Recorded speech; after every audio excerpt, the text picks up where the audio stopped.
me acompanhe com esse versículo. Isaías 8:3. Diz, e fui ter com uma profetisa, e ela concebeu e deu à luz um filho. Aqui é o segundo filho de Isaías. E o Senhor me disse, por-lhe-ás o nome de Maher-Shalal-Has-Baz, porque antes que o menino saiba dizer pai ou minha mãe, se levarão as riquezas de Damasco e os espólios de Samaria diante do rei da Assíria. Meu Pai do céu, olha o significado do nome dessa criança, está aqui o nome, Maher-Shalal-Has-Baz, Mem, Het, Resh, Shin, Lamed, Lamed, Het aqui, é fechada, é Het, Shin, Bet e Zain no final. Maher, vou escrever aqui, Maher, Shalal, Has, vou colocar com H, Hash, aqui teria que ser com CH, mas vou colocar aqui Has, está escrito, transliterado em português, Has ou As, mas é Hash, Baz, Maher, Shalal, Hash, Baz. O que significa esse nome, meu Pai do céu? Significa rápido despojo, presa fácil, presa segura. Quem teria coragem de colocar ao seu filho ou à sua filha despojado? Ou você vai ser despojado, vamos traduzir para uma linguagem mais simples, ou presa segura, você vai ser uma presa segura, meu filho. Todo mundo vai te despojar, todo mundo vai tirar aquilo que mais precioso você tem, e ao mesmo tempo, acompanhado, além de ser despojado, você vai ser uma presa fácil. Todo mundo vai devorar você, todo mundo vai atingir você, todo mundo vai te derrotar, enfim. Havia uma sentença no nome de Maher-Shalal-Has-Baz. E esse menino, além de receber um nome que tinha um significado profético terrível, muito terrível, porque numa sentença para Israel, para Samaria, e também para a Síria, para Damasco, esse menino, a promessa ou essa palavra de advertência dizia de que antes que ele começasse a falar, a pronunciar papai, mamãe, antes de pronunciar esse balbuciar de uma criança que todo pai espera, antes que ele completasse talvez 1 aninho de idade, a Síria viria e destruiria Samaria, como de fato isso aconteceu. O que está acontecendo em Israel? Que Isaías é tomado pelo poder do Espírito de Deus, o Espírito da profecia, e começa a julgar e a profetizar palavras fortíssimas.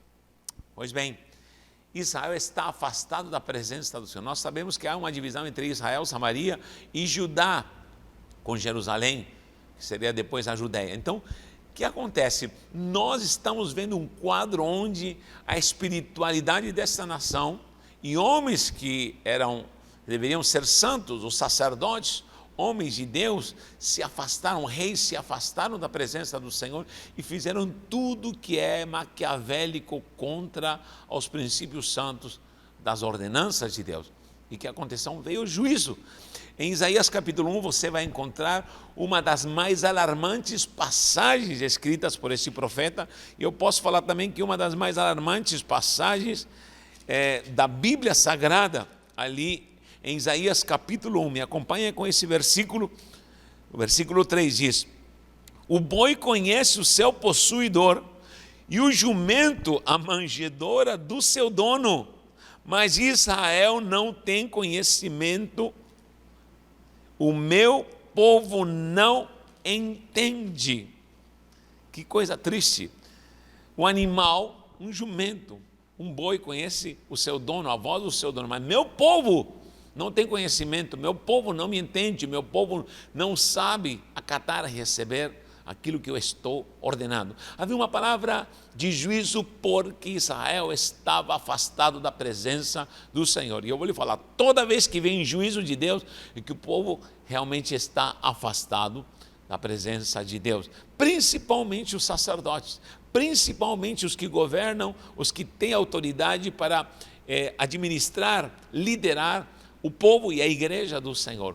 Quando os sacerdotes, quando os reis se afastaram do Senhor, veio juízo, veio praga e veio maldição. Nós temos que clamar nesses dias, porque o mundo está sendo açoitado, onde os governantes da terra, com suas ações, estão cheirando mal na presença do Senhor. Sacerdotes, me refiro a pastores, me refiro a líderes religiosos no geral, estão pregando imoralidade, estão pregando uma falsa doutrina, um falso evangelho.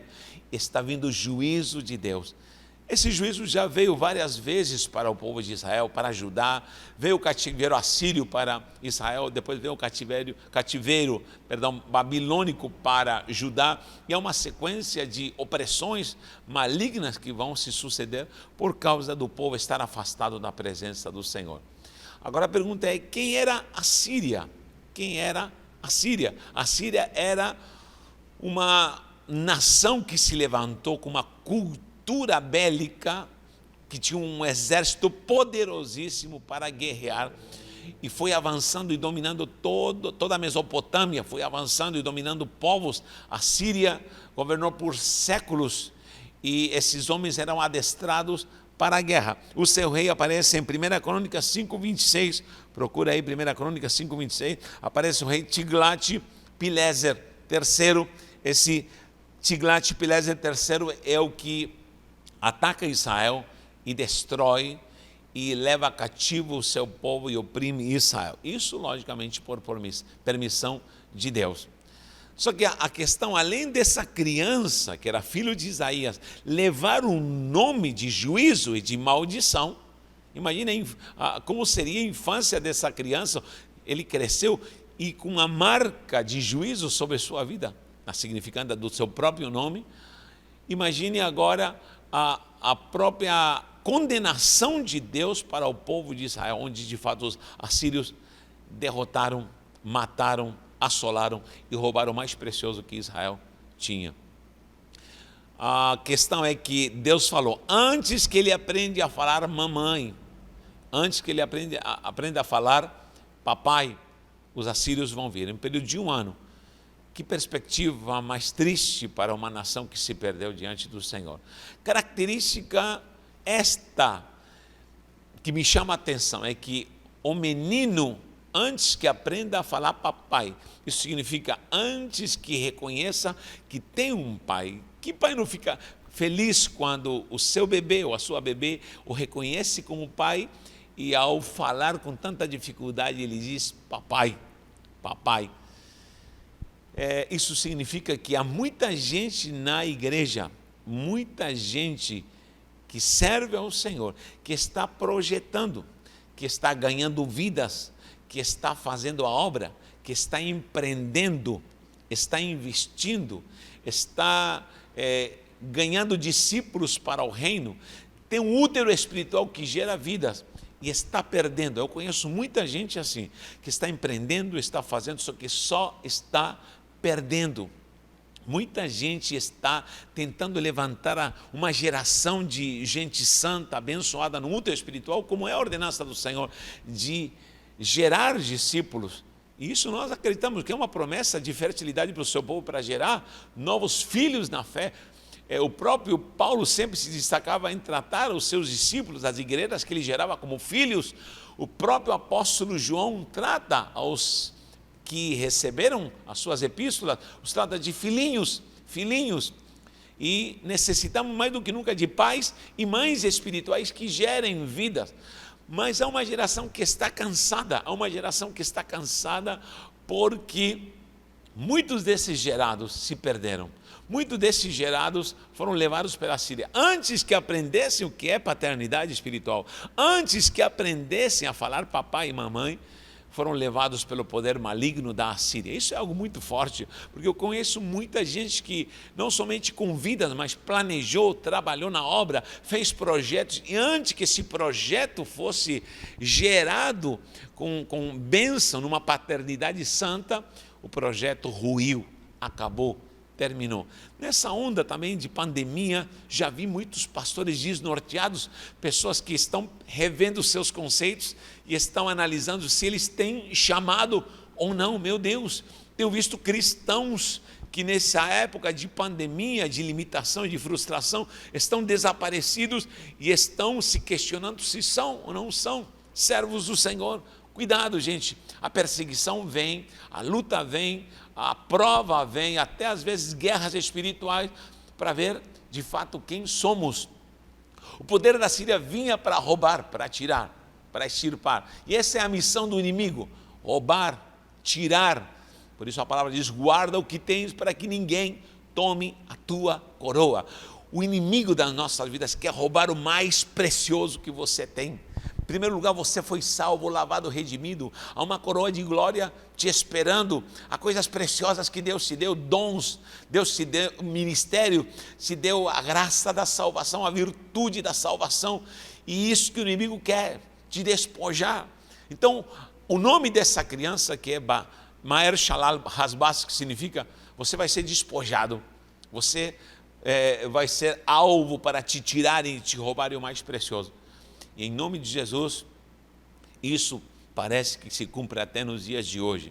Há uma geração que está sendo roubada, sitiada e está sendo alvo fácil de inimigo. Então nós temos que clamar e repreender isso em nome do Senhor. Características desse exército da Assíria. O povo assírio, esse exército que é a Síria,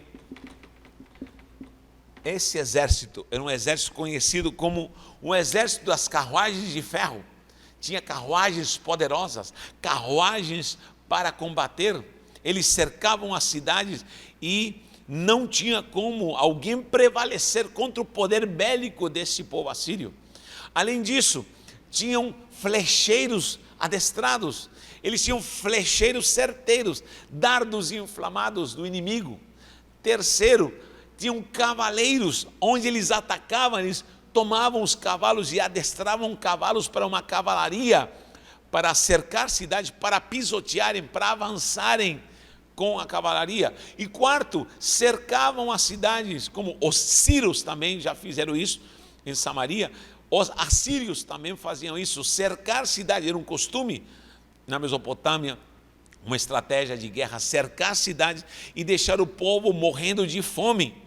Eles cercavam com toda a estrutura bélica, com carros de ferro, cavalaria, arqueiros, flecheiros, e rodeavam e ninguém podia adentrar e sair. Então, são estratégias hoje em dia do diabo contra a igreja do Senhor, contra a sua vida, contra valores da família, contra os bons preceitos da palavra do Senhor, e nós temos que vigiar. Sabe por quê? Porque hoje o mover maligno nas escolas, nas faculdades, na internet, onde você vê o sistema está avançando, há um poder assírio avançando. Essa pandemia é resultado, sabe do quê? De uma organização maquiavélica trabalhando no mundo, é uma conspiração satânica, de uma nova ordem mundial trabalhando contra, cercando a igreja do Senhor, preparando o território para o anticristo, o poder assírio. É o mesmo poder do Egito, eu já falei sobre isso aqui. Egito, Assíria, a própria Babilônia, depois Grécia, Roma, na sequência, é um poder maquiavélico que vai avançando e já chegou aos dias de hoje. Atenção, a ONU, as Nações Unidas, as organizações mundiais de saúde, as organizações que ajudam, ou supostamente, trabalham em favor das crianças, tudo isso já são organizações maquiavélicas que estão trabalhando para uma conspiração final para levantar o trono para o anticristo e perseguir a igreja do Senhor. Então tomem cuidado, esse poder maligno que prega a imoralidade, aborto, prega a defesa para homossexualismo, LGBT, todo tipo de movimento hoje em dia que se opõe a essa doutrina, todo tipo de liberdade sexual, libertinagem sexual, poder da fornicação, da promiscuidade, isso está já em todo tipo de armação colocada em doutrinas, até dentro de faculdade, de escolas. A internet está bombardeando nossas crianças, e tome cuidado, porque esse é o poder da Síria. Essas carruagens de ferro avançam e estão dominando territórios, e nós precisamos nos posicionar diante do Senhor Quando vemos hoje em dia a violência, a imoralidade, o feminismo, esse feminismo, chamam de feminazi, porque estão levantando uma bandeira ditatorial, defendendo a mulher de uma forma absurda e negativa, não é positiva. Só que a igreja precisa pregar a verdade. Nós, como pregadores, precisamos anunciar a verdade. E hoje em dia, quando eu prego contra o homossexualismo, prego contra a imoralidade, prego contra o aborto, prego contra a sujeira, parece que a gente está pregando e guerreando contra uma carruagem de ferro. E essa carruagem de ferro quer esmagar, quer atacar, quer abafar, e a igreja do Senhor não pode se calar. Profeta de Deus, você não pode se calar. O profeta Isaías teve que colocar um nome absurdo desse para o seu filho, sabe por quê? Porque o profeta tinha incumbência de anunciar a destruição que viria. É hora de nós clamarmos, nos arrependermos e buscarmos de fato ao Senhor. Pastores, acabou o tempo de pregar o evangelho de terceira categoria, o evangelho de status que eu chamo, o evangelho dos benefícios, da barganha. Não. Precisamos pregar o evangelho santo, glorioso, precisamos pregar o evangelho da cruz, o evangelho do arrependimento, o evangelho que prega a glória do reino dos céus. Creia nisso em nome de Jesus.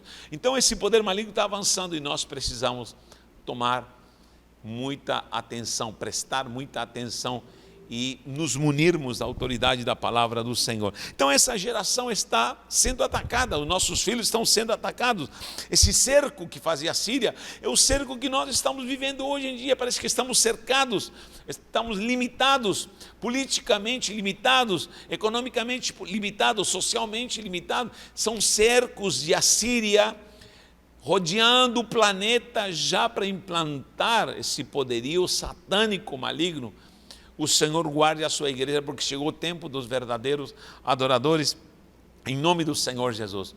Creia que Deus vai te dar uma geração que vai se multiplicar e vai ser abençoada. Sabe por quê? Porque há uma promessa.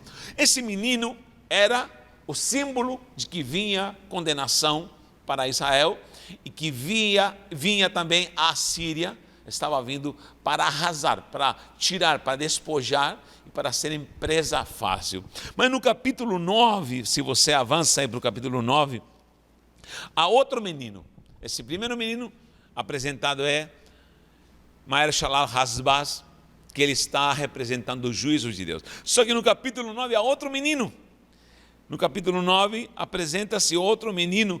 No versículo 6 diz, anote aí o versículo 6 de Isaías 9, diz, porque um menino nos nasceu, um filho se nos deu, e o principado está sobre seus ombros, e o seu nome será maravilhoso, conselheiro, Deus forte, Pai da eternidade e príncipe da paz. Vou ler o 7 também, do incremento desse principado e da paz não haverá fim, seu trono de Davi e no seu reino para confirmar e o fortificar em juízo e justiça, desde agora e para sempre, o zelo do Senhor dos exércitos fará isto.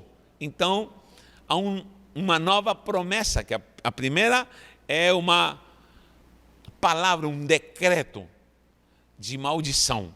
Só que aqui há uma palavra de restauração. Um menino traz a marca da destruição. Só que um outro menino, no capítulo 9, traz a marca de uma geração santa. E eu digo, nesta hora, Deus está levantando a geração desse menino, do capítulo 9, porque o menino nos nasceu, um filho se nos deu, e o principado está sobre seus ombros. Primeiro ponto que eu quero destacar, número 1, ombros. Todos os que estudam comigo sabem, e eu sempre destaco que havia 3 tipos de levitas, coatitas, meraritas e gersonitas. Os gersonitas e meraritas usavam carruagem para carregar o tabernáculo, as cortinas, as colunas, mas coatita carregava a arca da aliança no ombro, o tabernáculo no ombro, o incensário no ombro. Já pensou andar carregando um candelabro de 45 quilos de ouro no deserto no ombro? Porque esse tipo de artefato dentro do tabernáculo não era qualquer um que podia carregar e não podia se carregar de qualquer jeito. Lembra quando Deus mata Uzá? Por quê? Porque tocou na arca, não somente por isso, mas é porque Deus estava irado, porque a arca estava sendo carregada em carruagem de bois, e a arca só podia ser carregada com o ombro. Leia e você vai ver como os coatitas têm um compromisso com o ombro. O que significa ombro? Ombro significa compromisso, ombro significa pessoas de postura, sabe, pessoas que têm esse lombo aqui, a parte bem cingida, bem posta, bem colocada, sabe para quê? Para aguentar o tranco, como se diz, para aguentar a guerra. Jesus não levantou uma geração algodão doce, Jesus levantou uma geração de hombridade, de postura, de homens santos, homens lavados e redimidos no seu sangue, e diz que o principado desse menino está sobre seus ombros. Louvado seja Deus. Aí vem 5 características: maravilhoso, conselheiro, Deus forte, Pai da eternidade e príncipe da paz. Primeiro, seu nome será maravilhoso. Sabe o que significa maravilhoso?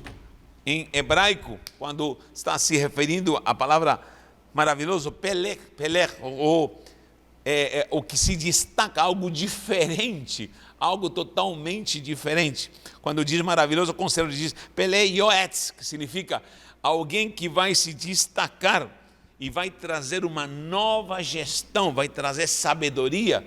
A nossa geração, e declaro também que os nossos filhos, os seus filhos, creia nisso, não vão ser devorados pela Síria, não vão se corromper, não vão entrar na imoralidade que está sendo pregada nessa última hora, não vão entrar nessas ondas malignas do evangelho barato que se vende, mas serão homens de compromisso segundo essa ordem santa, que tem o principado santo nos seus ombros. Além disso, maravilhoso, eles vão se destacar, algo maravilhoso, algo fora do comum. Nossa geração será uma geração incomum. Vem um grande avivamento para essa terra, e é o avivamento da última hora, e nesse avivamento Deus está levantando, já está levantando uma igreja poderosíssima, que vai fazer proezas e maravilhas. Essa é a igreja da geração do maravilhoso. Outra característica diz conselheiro, mais uma, conselheiro. Em hebraico original está escrito aquele que sabe se organizar, não é somente aquele que dá conselho, mas aquele que tem uma boa gestão, aquele que tem uma boa organização. Deus está levantando uma geração santa, organizada, uma geração gloriosa, que vai trazer gestão do reino de Deus. A palavra economia deriva do grego oikos nomos, que significa administração de casa, gestão de casa. Então a palavra economia significa gestão de casa. Deus está levantando uma geração que vai trazer uma gestão do reino de Deus para suas finanças, para sua família. No meio da crise nós vamos dar glória a Deus. Vem destruição para o mundo, as pragas estão vindo, creia, o apocalipse é real, mas o seu povo vai ser poupado, creia, para a glória do Senhor. Deus forte, outra característica, Deus forte. O que significa Deus forte? El Gibor. O que significa El Gibor? Deus forte. Deus, um sustentáculo, Deus que é sustentáculo, o Deus que você pode se apoiar. Maldito é o homem que confia no homem e faz dele o seu braço forte, faz o seu Gibor, faz o seu apoio.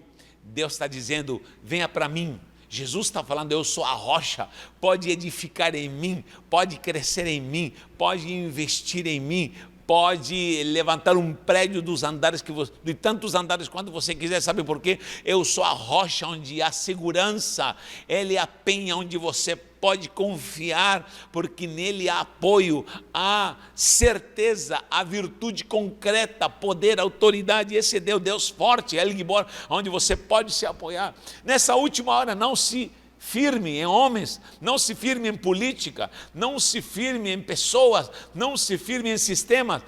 Olhe para o autor e consumador da nossa fé, o nosso Deus forte, Pai da eternidade. Meu Deus, Pai da eternidade. Eternidade, mais uma característica.